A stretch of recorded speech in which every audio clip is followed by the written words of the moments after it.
नमस्कार दोस्तों, आज मैं आपको एक गुड़िया की कहानी बताने जा रहा हूँ। एक गुड़िया जो रात में इंसानों को मार देती थी और दिन में सामान्य हो जाती थी। एक छोटे से गांव में एक पुरानी हवेली खड़ी थी। गांव के लोग कहते थे कि यह हवेली भूत प्रेतों का बसेरा है, लेकिन किसी ने भी वहां जाने की हिम्मत नहीं की। हवेली के बारे में कई अजीबोगरीब कहानियां फैली हुई थीं, जैसे कि उसमें रात को रोशनी दिखाई देती थी और कभी-कभी अजीब आवाजें भी सुनाई देती थीं। गांव वाले कहते थे कि हवेली के अंदर एक भूतिया गुड़िया है, जो रात के वक्त लोगों को मार डालती है और फिर दिन में बिल्कुल सामान्य दिखाई देती है। एक दिन एक युवा जोड़ा, अरेन और दीपा, जो कि शहर से आकर गांव में बसने की सोच रहे थे, इस हवेली में रहने के लिए आ गए। दीपा को पुरानी चीजों का बहुत शौक था और अरेन को अपनी पत्नी की इच्छाओं को पूरा करना अच्छा लगता था। उन्होंने जब हवेली के अंदर कदम रखा तो हवेली का माहौल कुछ अजीब सा था, लेकिन दीपा ने वहां रहने का फैसला किया। हवेली के भीतर दीपा ने एक पुराने कमरे में कई पुरानी चीजें पाई, जिनमें एक पुरानी गुड़िया भी थी। गुड़िया एक लकड़ी के स्टैंड पर रखी थी और उसका चेहरा साधारण था, लेकिन उसकी आंखें बड़ी और चमकदार थीं, जैसे वह किसी को देख रही हो। दीपा ने गुड़िया को देखा और कहा, यह तो बहुत प्यारी है, इसे मैं अपनी शोपीस में रखूंगी। रात होते ही अरेन और दीपा सो गए, लेकिन जैसे ही रात गहरी हुई, हवेली के वातावरण में कुछ अजीब होने लगा। अचानक हवेली में एक ठंडी हवा बहने लगी, जैसे किसी ने कमरे के दरवाजे को खोल दिया हो, लेकिन दरवाजा बंद था। दीपा को महसूस हुआ कि कुछ गलत हो रहा है, लेकिन वह इसे सिर्फ एक ख्याल समझकर नकारने लगी। अरेन और दीपा की आंखों से नींद उड़ गई और उन्होंने महसूस किया कि कमरे में कुछ हलचल हो रही थी।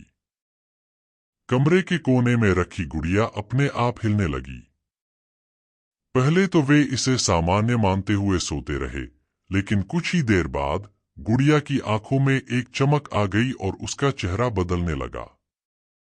उसका चेहरा अब भयानक और विकृत हो चुका था, जैसे वह किसी नरभक्षी प्रेत का रूप ले चुकी हो।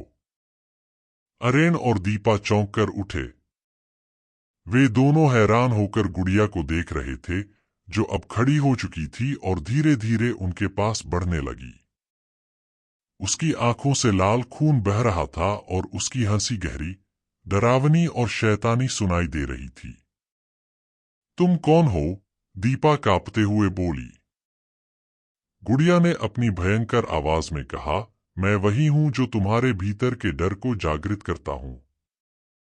मैं वो हूं जो तुम्हारी आत्मा को अपना शिकार बनाती हूं।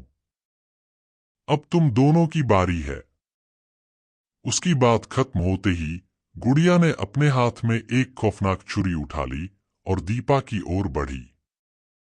दीपा और अरेन ने घबराकर कमरे का दरवाजा खोला और बाहर दौड़ने लगे, लेकिन हवेली के गलियारे में जैसे ही उन्होंने कदम रखा, गुड़िया ने उनकी आवाज को दबा दिया। हवेली में सभी आवाजें घुंघराल हो गईं। उनके पीछे गुड़िया की डरावनी हंसी गूंजने लगी। अरेन और दीपा ने जान बचाने के लिए दौड़कर बाहर जाने की कोशिश की, लेकिन हवेली के दरवाजे और खिड़कियां सब बंद हो गई थीं, मानो हवेली ने उन्हें अपने अंदर कैद कर लिया हो। गुड़िया ने उनका पीछा करते हुए एक एक करके गांव के लोगों को भी मार डाला। वे जिनकी मौत हुई, उनके चेहरे पर एक डरावनी और अनकही कहानी छुपी हुई थी, जैसे उन्होंने अपनी मौत से पहले कुछ बहुत बुरा देखा हो। अरेन और दीपा ने अंत में गुड़िया को पकड़ने का विचार किया, लेकिन जैसे ही वे उसे पकड़ने के लिए करीब गए, गुड़िया अचानक गायब हो गई। अगली सुबह जब सूरज की किरणें हवेली के भीतर आईं, तो दीपा और अरेन ने सोचा कि शायद रात का भय केवल एक सपना था। लेकिन जब उन्होंने गुड़िया को देखा, तो वह फिर से अपनी सामान्य अवस्था में आ चुकी थी। धीरे धीरे हवेली के पास के लोग गायब होने लगे। हर रात एक नया व्यक्ति हवेली से गायब हो जाता। कभी एक किसान, तो कभी एक दुकानदार और कभी कोई बच्चा। वे सभी की मौत एक ही तरह से होती थी, उनकी आंखों में डर और चेहरे पर भय की छाया। दीपा और अरेन ने आखिरकार महसूस किया कि गुड़िया रात में एक भूतिया रूप धारण करती थी और किसी के जान लेने के बाद दिन में वह फिर से सामान्य दिखने लगती थी। उन्हें अब समझ में आ गया था कि यह एक शापित गुड़िया है जो सैकड़ों सालों से इसी हवेली में बसी हुई है। एक दिन अरेन और दीपा ने हवेली छोड़ने का फैसला किया, लेकिन जब वे बाहर निकलने की कोशिश कर रहे थे तो गुड़िया ने उन दोनों को पकड़ लिया। तुम मेरी गिरफ्त से नहीं बच सकते, गुड़िया हंसी के साथ बोली। तुम दोनों अब मेरे साथ रहोगे, हमेशा के लिए। अरेन और दीपा की लाशें खून से सनी हुई पाई गईं और उनके चेहरे पर वही डरावनी अभिव्यक्ति थी जो गांव के बाकी मृतकों के चेहरे पर थी। अब हवेली में कोई भी नहीं आया। लेकिन कई सालों बाद जब कुछ लोग हवेली के पास से गुजरने लगे तो उन्होंने देखा कि वह गुड़िया फिर से खड़ी थी और उसका चेहरा सामान्य दिख रहा था। लेकिन किसी ने देखा कि उसकी आंखें खून से सनी हुई थीं और उसके हाथ में एक छोटी सी छुरी थी, जैसे वह फिर से किसी का खून पीने के लिए तैयार हो। अब यह कहानी गांव में एक चेतावनी बन गई है। कोई भी रात के समय उस हवेली के पास से नहीं गुजरता। कहते हैं कि गुड़िया की आत्मा आज भी हवेली में रहती है और वह अपनी प्यास बुझाने के लिए रात का इंतजार करती है। अरेन और दीपा ने हवेली छोड़ने का मन बना लिया था। रात का भय और गुड़िया की भयानक हंसी उनके दिमाग में गूंज रही थी। वे डर के बावजूद उम्मीद कर रहे थे कि अब उन्हें इस खौफनाक जगह से मुक्ति मिलेगी।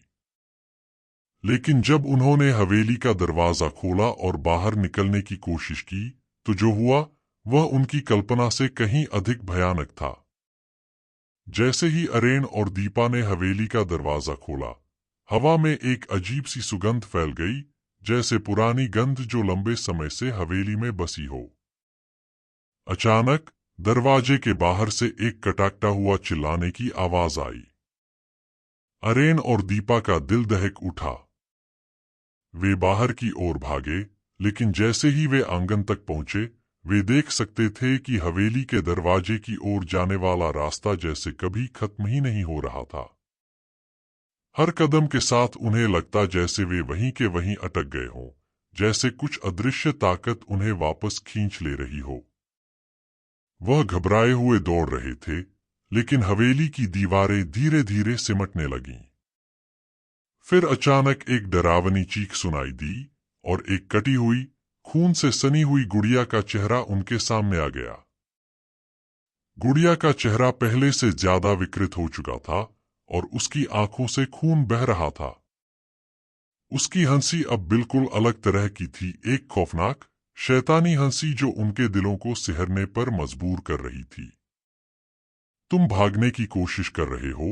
गुड़िया की आवाज गहरी, शैतानी थी। तुम अब मेरे शिकारी हो और मैं तुम्हारे साथ खेलूंगी। अरेन और दीपा ने डरते डरते एक दूसरे को देखा। अब उन्हें पूरी तरह से यकीन हो गया था कि यह गुड़िया सिर्फ एक खिलौना नहीं, बल्कि एक जीवित प्रेतात्मा है जो किसी प्राचीन शाप से बंधी हुई है।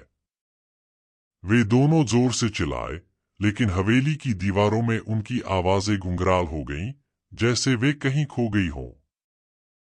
तभी गुड़िया के हाथ में एक छोटी सी चमचमाती छुरी आ गई जो खून से सनी हुई थी। उसकी आंखें अब पूरी तरह से लाल हो चुकी थीं और उसके चेहरे पर शैतानी मुस्कान थी। वह धीरे धीरे अरेन के पास आई और कहा, तुमने भागने की कोशिश की, लेकिन अब तुम मेरी जाल में फंस चुके हो। अरेन और दीपा की हिम्मत जवाब दे चुकी थी। वे दौड़ने की कोशिश करते रहे, लेकिन हर कदम पर वे जैसे और फंसते गए। गुड़िया उनकी ओर बढ़ी और अचानक अरेन ने महसूस किया कि उसके शरीर का वजन बढ़ने लगा। वह कुछ कदम आगे बढ़ा ही था कि उसकी पूरी शक्ति समाप्त हो गई और वह गिर पड़ा। उसके शरीर से खून बहने लगा, जैसे गुड़िया ने उसे अपनी छुरी से हमला कर दिया हो। दीपा चिल्लाते हुए उसे बचाने की कोशिश करने लगी, लेकिन वह खुद भी अब कुछ नहीं कर पा रही थी। गुड़िया ने धीरे धीरे उसकी तरफ बढ़ते हुए कहा, तुम दोनों अब मेरी गिरफ्त में हो, कोई नहीं बच सकता। गुड़िया ने एक गहरी हंसी के साथ दीपा की ओर बढ़ते हुए उसका गला दबा दिया। दीपा की आंखों में डर की झलक थी, लेकिन उसके पास अब कोई रास्ता नहीं था।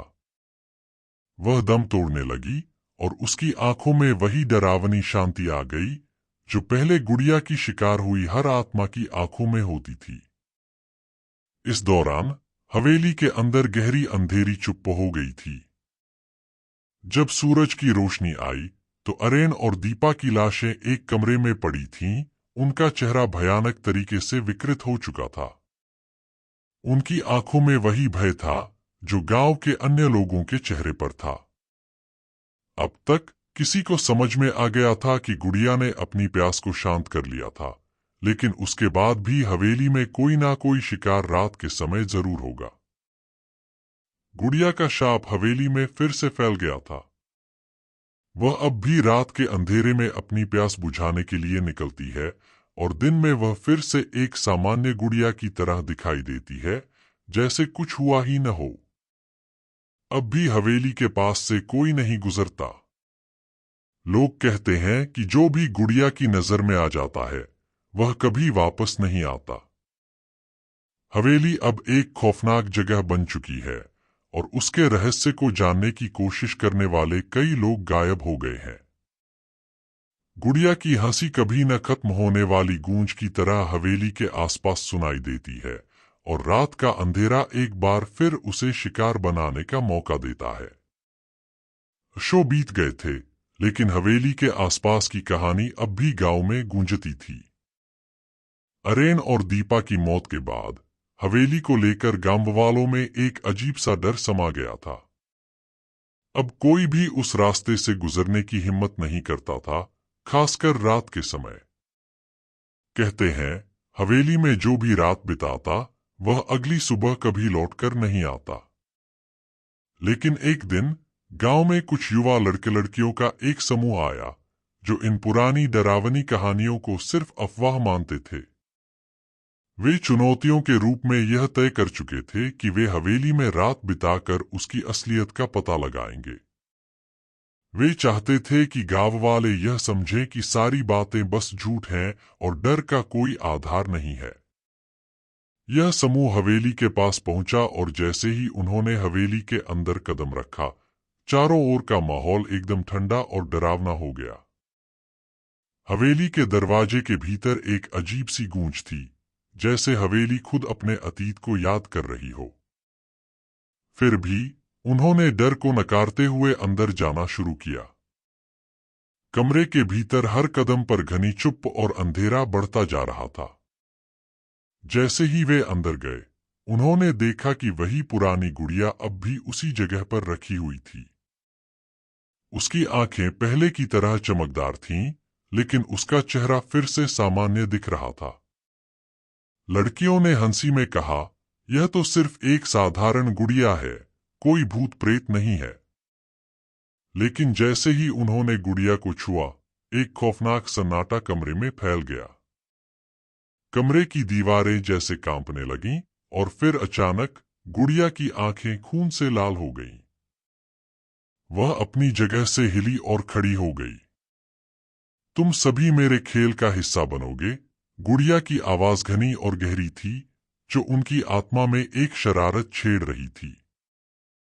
लड़कियां और लड़के डर से कांपते हुए पीछे हटने लगे, लेकिन यह सब बहुत देर हो चुकी थी। गुड़िया ने अपनी चमचमाती छुरी को अपने हाथ में पकड़ा और एक झटके में एक लड़के की गर्दन पर हमला कर दिया। खून कमरे की दीवारों पर फैलने लगा। बाकी के लड़के लड़कियां चिल्लाते हुए कमरे से बाहर निकलने की कोशिश करने लगे, लेकिन हवेली के दरवाजे और खिड़कियां अब बंद हो चुकी थीं। गुड़िया ने एक के बाद एक सभी को अपने शिकंजे में कस लिया। उनका डर अब पूरी तरह से हवा में घुल चुका था और उनकी आवाजें हवेली की दीवारों में समाहित हो गईं। उस रात हवेली में एक और भयानक हत्याकांड हुआ, और फिर जैसे ही सूरज की रोशनी आई, सभी शवों को हवेली के भीतर पाया गया। उनके चेहरे पर वही डरावनी अभिव्यक्ति थी जो पहले अरेन, दीपा और बाकी गांव वालों के चेहरों पर थी। अब सबको यह साफ हो गया कि गुड़िया सिर्फ एक खिलौना नहीं, बल्कि एक बुरी आत्मा है जो समय समय पर हवेली के भीतर शिकार करने आती है। इसके बाद गांव में यह अफवाह फैल गई कि गुड़िया अब तक हवेली में जिंदा है और हमेशा की तरह अपने शिकार की तलाश में रहती है। गांव वालों ने हवेली के पास जाने की सोच भी छोड़ दी। अब हवेली का नाम सुनते ही लोग डर से कांपने लगे। कहा जाता है कि अब भी अगर किसी ने रात के वक्त हवेली के पास से गुजरने की हिम्मत की, तो वह व्यक्ति कभी वापस नहीं लौटता। हवेली में अब भी वही सन्नाटा है, और रात के अंधेरे में गुड़िया की शैतानी हंसी कभी कभी सुनाई देती है। अब हवेली सिर्फ एक खौफनाक जगह नहीं, बल्कि एक चेतावनी बन चुकी है। जो भी डर के बावजूद उस रास्ते पर जाएगा, वह गुड़िया के शिकार बन जाएगा। और जब वह गुड़िया की छुरी से मारा जाएगा, तो उसका चेहरा भी उन मृतकों की तरह विकृत होगा जो हवेली की दीवारों में हमेशा के लिए खो गए हैं।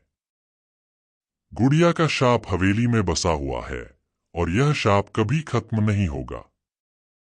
रात के अंधेरे में उसकी हंसी आज भी हवेली के आसपास गूंजती है, और वह हमेशा एक नया शिकार तलाश करती रहती है। तो दोस्तों, यह कहानी है भूतिया गुड़िया की। आशा है आपको वीडियो पसंद आएगा। कृपया वीडियो को लाइक करें और चैनल को सब्सक्राइब करें।